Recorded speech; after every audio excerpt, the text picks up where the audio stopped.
Hey there, this is CJ Miller. I'm in my apartment in Shreveport, Louisiana, right across the Red River from Bossier City, Louisiana. And yeah, if you're out there and you're looking for something different, come see us. We'll entertain you. We'll take care of you. Okay, so what I want to talk about is uh, well, actually, I guess it's my second favorite show. Fictional show. My favorite show would be American Horror Story, the Ryan Murphy and Brad Falchuk uh, production. And I guess my second would be American Horror Stories, which is a singular. They're singular episodes instead of an entire series telling a story. You get an entire story in one episode. Um, with the exception of the episodes that kind of give a call back to previous seasons.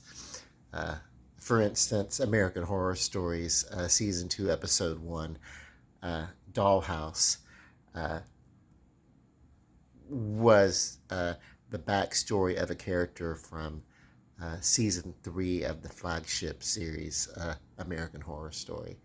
Kevin, you know. So, and then the second episode, uh, which I have not done a thing about yet, and it'll be short. Uh, I loved it. It was the title of the episode was Aura, and it was basically about a couple, uh, and they move into a gated community, and they're all about some home security, and they buy this Aura, which is it's a camera that you put on the front door, and it connects to your phone via the internet, and basically. I guess the way that it works is sort of like it picks up electro, uh, electric, electrical fields or something like that. It's for some reason it's on the same plane as detectors who would pick up like spiritual energies, ghosts or whatever. Anyway, so basically, yeah, that's kind of what the episode is about, and it was very creative. It was very well done, very well produced. Uh, where the first uh, where the first episode had a little bit of camp going into it, there wasn't too much going into this second one. Uh, the wife, played by Gabri Sidib, if I'm pronouncing that name right, she is she starts getting visitations while she's at the house alone, and no one believes her. Even the neighbor with his porch-like camera from across view of the porch or their front door from across the street, uh, you know, can't get video evidence of the apparition that's coming, but over the phone, yeah. And so the husband's there, and yeah, he sees it one day, but he thinks it's just a hack, you know, at this point. Uh, and it turns out to be someone from the past of the wife, a janitor of the wife's high school who was obsessed with her and comes back and wants to make amends. And so they make their amends, and then of course he, uh, you know, dissolves into the spirit realm. And that would have been great enough of a story if it were just like maybe a half hour. This is nearly 45 minutes of story that we're getting. And so the twist, you do need a twist on these things. And it is that the husband and, he starts getting a visitation. And of course, he's like freaking out. He's like, this is just BS, and we're not even gonna worry with this home security system anymore. We're getting rid of it or whatever. Uh, and he rips it off the door and throws it away. But the wife uh, uh, saves it, and yeah, it's his. It's the wife says that there's a visitation, a woman that's coming to see him, and it is a previous fiance from before his current marriage, and she was involved in a hit and run accident and he witnessed it. But they'd been previously arguing about her carrying his child, which was not part of his life's plan. And not only does he not call the police, he actually finishes the job that the hit and run uh, didn't kill her. She probably would have died if he had just left her, but he actually finished the job, you know. And so it's the fiance, and she's there uh, with the baby in her arms, and it's like, this would have been your son, you know, whatever. So that was the kind of the twist on that, you know. And of course, the ghost claims him and takes him away, kills him, you know. And so then the wife, who I guess, you know, is not going to stay in the gated community, she goes to an apartment, a condominium or something like that, or whatever. And as part of her, you know, part of the package or whatever, the security package, you said every house gets the Aura security system, and of course the husband shows up on her phone. And he's like, let me in. Because that's the thing. In order for the spirit to be able to make contact beyond the aura, you have to like let it into your, you have to accept it, you know, so you can come and make amends or get whatever kind of closure it needs to get or whatever. So, and that may be, you know, yeah, it was really great. It was there were some times when it wasn't like you know, clutch yourself and get the shivers kind of fright, but it was a very curious episode. It kind of, yeah, it kind of was kind of like, yeah, it's one of those the old anthologies uh, where they would play around with the mystical, but it wasn't exactly the terrifying. You know, it wasn't exceptionally gory, you know, and neither was the last episode. You know, so this American Horror Stories, in 2 episodes, they have toned down the gore. There was a bit where maybe the fiance had been hit by the hit and run driver, and she had some blood splatter on her, but um, yeah, it wasn't. If you know anything about American Horror Story, or even the last season of American Horror Stories, I mean, there's a fair amount of blood splatter. But I'm glad to see that this show, and I love that. I love a good like you know, great effects and everything like that. But sometimes it's so much that it gets cartoonish, you know. And there are some episodes and some seasons that are quite campy, you know. And you know, it's part of the flair because what they like to do, the producers and the writers and everything, they like to do a little something different. They don't. I mean, even though they've you know, Apocalypse, American Horror Story Apocalypse was kind of like a sequel to uh, season 3 Coven, and you know it's like they're not really too much for like repeating the same tones and everything, and they really do like to do things different every time that they come out of the gate with something. So yeah, so I really like what they're doing. Um, I get a feeling they're just winding up for this American Horror Stories. Uh, and I feel like the big shocker, the big, not the big shock, but the big wow. I think they're kind of like building some momentum with it, and I do know that yeah. I mean, it's like for some reason uh, this season does feel a little bit. I don't know. It's hard to describe because it's not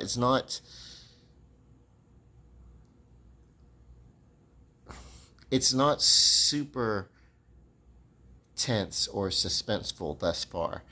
And sometimes American Horror Story uh, and this spinoff American Horror Stories will do that. They will give you some suspense, and um, which to me uh, really taut, really twisted, you know, just tight suspense is is more effective than wall to wall blood and gore any day of the week. Although the blood and gore and the violence has its merit, you know, in a franchise that has horror, in its name as its base, as its theme. See, one thing about American Horror Stories and American Horror Story, I guess both of them, is that okay, so that's kind of the setting, that's kind of the theme, American Horror Story, and then they give you the subtitles, and that kind of sets up, what's going to be going on for that season, or in this particular, the singular episode. But the horror is really just the backdrop. It's not the main thing. It's not the main, you know, uh, grabber that gets people coming back. And that these are, for the most part, melodramas, uh, and they're, yeah, that's the thing. It's really character driven. Uh, no matter what the tone is, and sometimes they do really really well with the character aspects, and they really hit it out of the park. And then sometimes, yeah, you know, maybe not so much. But like with uh, American Horror Story 1984. So uh, that was a really really fun season. Like the whole thing was set in a summer camp basically, and just the summer camp teen slasher thing, that took place in the 80s. It was great, but those it being an homage to that time in horror movies, they were not character driven pieces, and so that season you did not get a lot of character development. You would get some revelation over time. Hey, this happened or this happened. One character was running from the police because he had caused a brother's death. Uh, uh, one character was gonna get married, and the fiance kind of went nuts and shot up the wedding party or something like that, and then uh, or he shot his groomsman because he thought the groomsman was having an affair with it, whatever. And then of course the sister. So there's some connectivity and stuff like that, but it wasn't like deeply uh, moving characters that you really get involved with. Say Sister Jude from American Horror Stories, uh, or American Horror Story uh, Asylum. That's season 2. So that's what I would love to see, some more of that. And even at the end of Asylum, they realized, oh my God, we're really, really getting dark. Uh, so those last couple of episodes, those last few episodes, they really kind of maybe checked themselves and kind of lightened up a little bit, because I feel like maybe that's the point where they realized they were going down a dark hole, you know. But yeah, or not. I mean, I've seen what they've thrown at us, and I don't think that Ryan Murphy and Brad Falchuk are like. I don't think they're shy about like the going on the shock factor. But so anyway, American Horror Stories. We're up to our second episode now. We have Thursday coming along with our third, and I don't know who's going to be in that or whatever. I really am looking forward to it. I thought they were, for some reason, I thought they were streaming on Wednesdays, I guess, particularly because American Horror Story usually airs on a Wednesday when it airs on FX. And of course, you can see American Horror Stories, this singular episode that I'm talking about, these singular episodes, you see them on Hulu. And like I said, they don't all tie in immediately. Maybe they'll come back later and tie in. I don't know. But there's usually some connective uh, sinew between them anyway. A bit of dialogue that'll sound familiar, or a turn of phrase or something like that, or maybe a prop, or uh, a, a, a, a, a camera angle that'll look similar to a camera angle that they've used.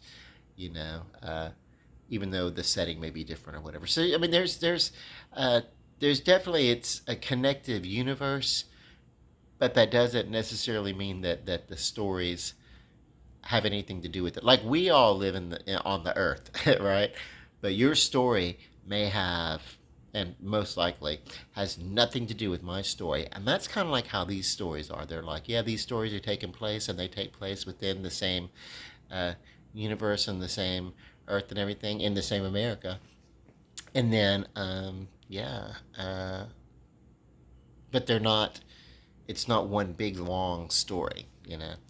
And the exception of that would have been American Horror Story Apocalypse, and for that season, uh, because it did feature so many of the witches from uh, season three Coven. They actually, I guess um, the Emmys and everything. I guess they kind of considered it a continuation, and they didn't consider it a limited series. I guess things were getting too connected during that year, and maybe that's why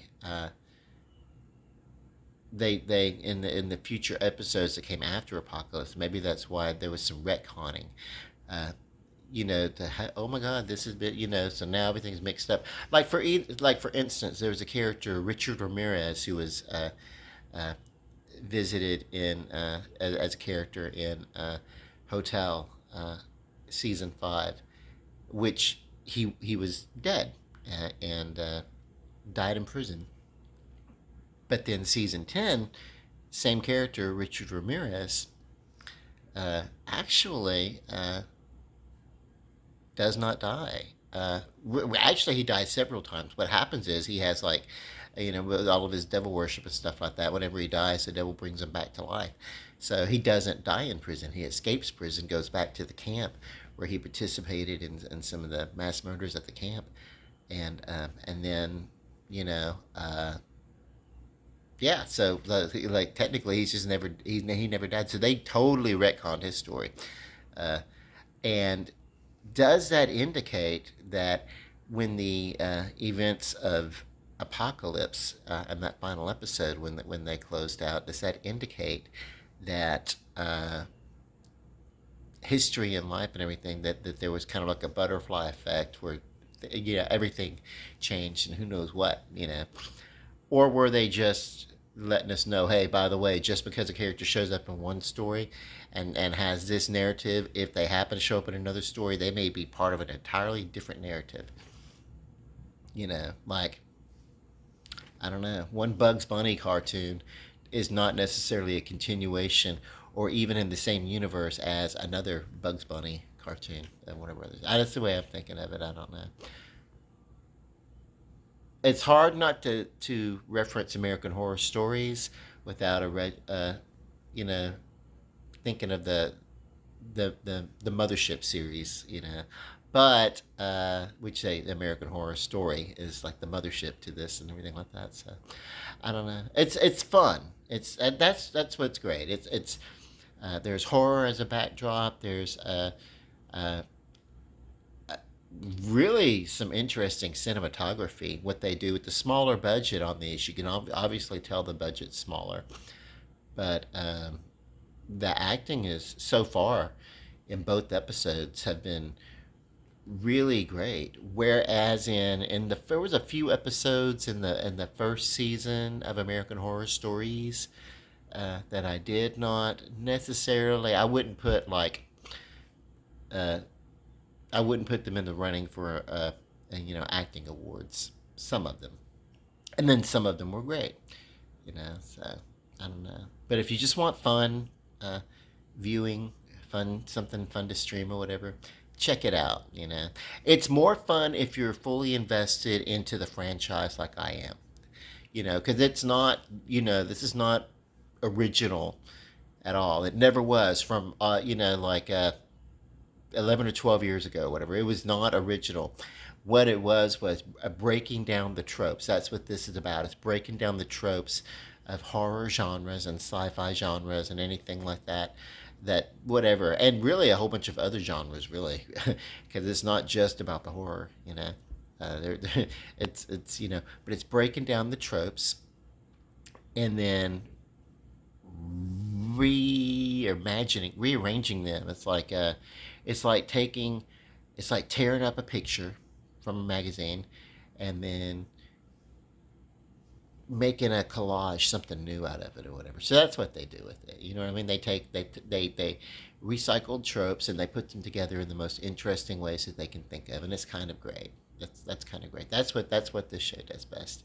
It's a deconstruction of horror tropes, horrors, uh, cliches, whatever, and sometimes makes them non-cliche, and they're non-apologetic, and they're just right in your face with it when they know what they're doing, and it's like, hey, this is what we're doing, and we are having so much fun with it. It's it's like yeah, uh, it's like how many times do they refer to Murder House as like you know Amityville. I think it was like an apocalypse, the Amityville reject. I mean, they let you know where their influences are coming from. They're not shy about that. So how cool. Okay, so that's it. American Horror Stories on Hulu. Uh, Check them out. Get back with me. Let me know what you think. Bye.